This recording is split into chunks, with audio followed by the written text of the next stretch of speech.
तो guys AEW के dynamite show ने हराया WWE के सबसे बड़े शो मंडे नाइट रॉ को। AEW डायनामाइट पर जॉन मॉक्सली के रिटर्न होने के बाद सोशल मीडिया पर हुआ जॉन मॉक्सली को लेकर बहुत ही बड़ा कंट्रोवर्सी। AEW रेसलिंग का कौन सा राइजिंग सुपरस्टार बनने वाला है रेसलिंग इंडस्ट्री का अगला गोल्डबर्ग।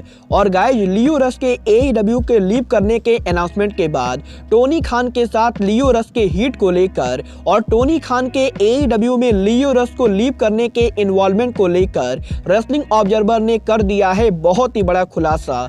नमस्कार दोस्तों, मेरा नाम है रॉकी और आप देख रहे हैं एलीट FN मैनिया।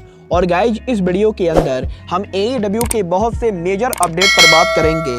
तो गाइज अगर आपने अब तक इस वीडियो को लाइक नहीं किया है तो गाइज वीडियो को लाइक कर देना। और गाइज अगर आप AEW से रिलेटेड और भी ज़्यादा न्यूज और अपडेट देखना चाहते हैं तो गाइज आप सभी हमारे official website elite mania official को फॉलो कर सकते हैं। और गाइज इस वीडियो के डिस्क्रिप्शन में जाके आप सभी हमारे वेबसाइट को विजिट कर सकते हैं। बट गाइज चलिए अब बिना किसी देरी के शुरू करते हैं इस वीडियो को। और गाइज बात करते हैं AEW के WWE के flagship show Monday night raw के बीट करने की।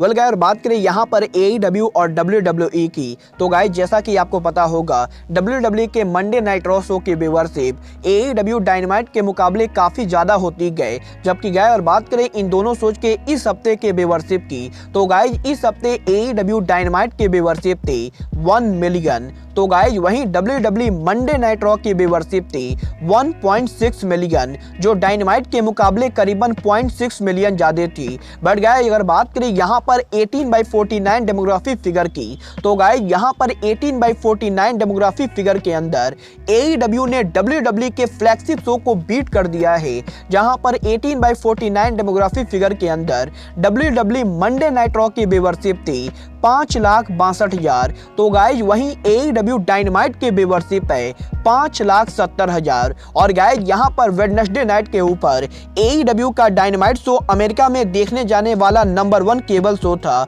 और गाइज यहाँ पर एक बार फिर से डेमोग्राफी फिगर के अंदर AEW डायनामाइट ने WWE के flagship show WWE Monday night raw को बीट कर दिया है। और गाइज इस चीज से ये क्लियरली पता चलता है कि WWE की ओवरऑल व्यूअरशिप भले ही AEW से ज्यादा गए, बट गाइज यहाँ पर अमेरिका के यंग और एडल्ट फैन AEW के शो को WWE से ज्यादा पसंद करते गए। और गाइज WWE के शोज मेनली बच्चे ही देखते गए। वेल गाइज ये तो बात हुई AEW और WWE के व्यूअरशिप की। बट गाइज चलिए अब आगे बढ़ते हैं और बात करते हैं जॉन मॉक्सली के कंट्रोवर्सी की।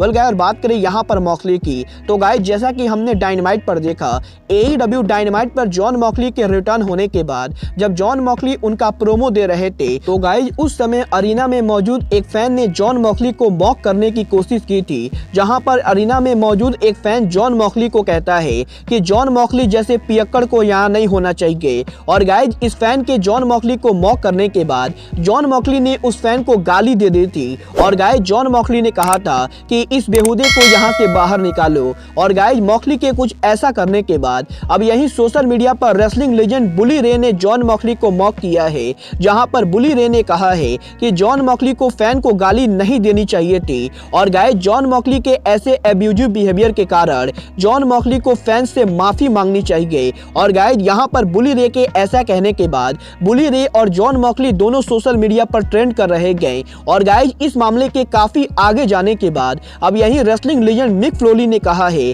कि जॉन मॉक्सली को किसी से भी माफी मांगने की जरूरत नहीं गई, क्योंकि गाइस जॉन मॉक्सली ने उस फैन को पहले गाली नहीं दी थी। क्योंकि गाइस उस फैन ने पहले जॉन मॉक्सली को मॉक करने की कोशिश की, जिसके रिप्लाई में जॉन मॉक्सली ने उस फैन को सबक सिखाया है। और गाइज मिक फ्लोली को नहीं लगता है कि मॉक्सली को किसी से भी माफी मांगने की जरूरत है। और गाइज मिक फ्लोली बुली रे और रेसलिंग लेजेंड्स के इस मामले में इन्वॉल्व होने के बाद ये मामला अब काफी ज्यादा कंट्रोवर्शियल हो चुका है। वेल गाइज आपको क्या लगता है, मॉक्सली को उस फैन से माफी मांगनी चाहिए या नहीं? आप सब मुझे कमेंट करके बताइए। बट गाइज चलिए अब आगे बढ़ते हैं और बात करते हैं AEW रेसलिंग के गोल्डबर्ग की। बल्कि यार बात करें यहाँ पर गोल्डबर्ग की, तो गाइस जैसा कि हमको पता है गोल्डबर्ग WCW के मोस्ट डोमिनेंट रेसलर थे, जिन्होंने लगभग 150 मैचेस को लगातार जीता था। और गाइस यहाँ पर रेसलिंग इंडस्ट्री के अंदर गोल्डबर्ग के बाद अब तक कोई भी ऐसा रेसलर नहीं आया है जो गोल्डबर्ग की बराबरी कर सके। बट गाइस यही AEW का एक ऐसा राइजिंग सुपरस्टार जिसको फैंस गोल्डबर्ग से बराबरी कर रहे गए। और गाइस ये राइजिंग सुपरस्टार और कोई नहीं बल्कि AEW के one of the youngest superstar hook हैं। और गाइस जैसा कि आपको पता होगा हुक के AEW में इन रिंग डेब्यू के बाद हुक ने CM पंक को मर्चेंडाइज में बीट कर दिया था। और गाइस हुक के AEW में डेब्यू करने के बाद हुक की फैन बेस दिन पर दिन लगातार बढ़ती जा रही गई। और गाइस यही अब सोशल मीडिया के ऊपर काफी सारे रेसलिंग लेजेंड और रेसलिंग फैंस का मानना है कि हुक रेसलिंग इंडस्ट्री के अगले गोल्डबर्ग बनने वाले गए। और गाइस जिस तरीके से फैंस का हुक को सपोर्ट है उस चीज को देखकर ये क्लियरली पता चलता है कि AEW हुक को बहुत ही बड़ा सुपरस्टार बनाने वाली गए। और गाइस मल्टीपल रेसलिंग लेजेंड्स का मानना है कि हुक अगले गोल्डबर्ग बनने की काबिलियत रखते गए। वेल गाइस मैं रेसलिंग लेजेंड्स की इन बातों से काफी हद तक एग्री करता हूं। बट गाइस चलिए अब आगे बढ़ते हैं और बात करते हैं लियो रस की। वेल गाइस बात करें यहाँ पर लियो रस की, तो गाइस जैसा कि मैंने आपको कल अपडेट वीडियो में बताया कि लियो रस AEW रेसलिंग को लीव करने वाले गए। और गाइस 14 फरवरी को लियो रस के कॉन्ट्रैक्ट के एक्सपायर होने के बाद लियो रस AEW को परमानेंटली लीव करेंगे। और गाइस यही लियो रस के डिपार्चर को लेकर रेसलिंग ऑब्जर्वर डेव मेल्जर ने उनके लेटेस्ट रिपोर्ट में बात की गई, जहां पर रेसलिंग ऑब्जर्वर डेव मेल्जर ने बताया है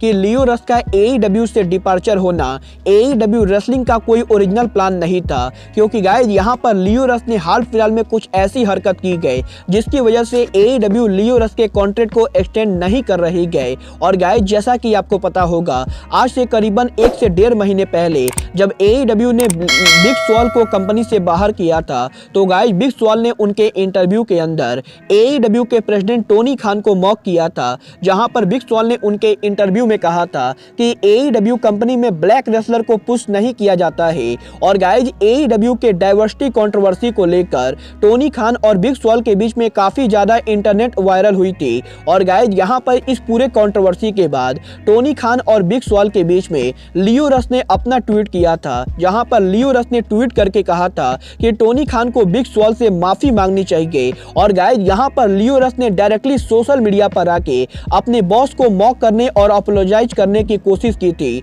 और गाइस लियो रस के ऐसा करने के बाद लियो रस तब से AEW पर अपीयर नहीं हुए हैं। और गाइस लियो रस के सोशल मीडिया पर खान साहब को मॉक करने के बाद AEW के बैक स्टेज के ऊपर लियो रस अपीयर नहीं हुए हैं। और गाइस 2 महीनों तक AEW से गायब रहने के बाद शायद अब AEW लियो रस के इसी हरकत के वजह से अपने कंपनी से बाहर कर रही गए। और गाइस लियो रस के मेन इसी हरकत के वजह से AEW लियो रस के कॉन्ट्रैक्ट को एक्सटेंड नहीं कर रही गई। वेल गाइस मैं इस पूरे मामले से अभी तक एग्री नहीं करता हूं, क्योंकि गाइस मुझे नहीं लगता है कि टोनी खान इस रीजन से लियो रस को बाहर कर रहे होंगे। बट गाइस आपको क्या लगता है टोनी खान किस रीजन से लियो रस को बाहर कर रहे गए? आप सब मुझे कमेंट करके बताइए। और गाइस आपको क्या लगता है लियो रस का सोशल मीडिया पर अपने कंपनी के बॉस को अपोलोजाइज करने के लिए कहना सही डिसीजन था या नहीं? आप सब मुझे ये भी कमेंट करके बताइए। बट गाइस अब आज के इस वीडियो में बस इतना ही। मैं मिलता हूँ आपसे अपने अगले वीडियो में। बट गाइस तब तक के लिए just like Kenny Omega says, good bye, good night and bang.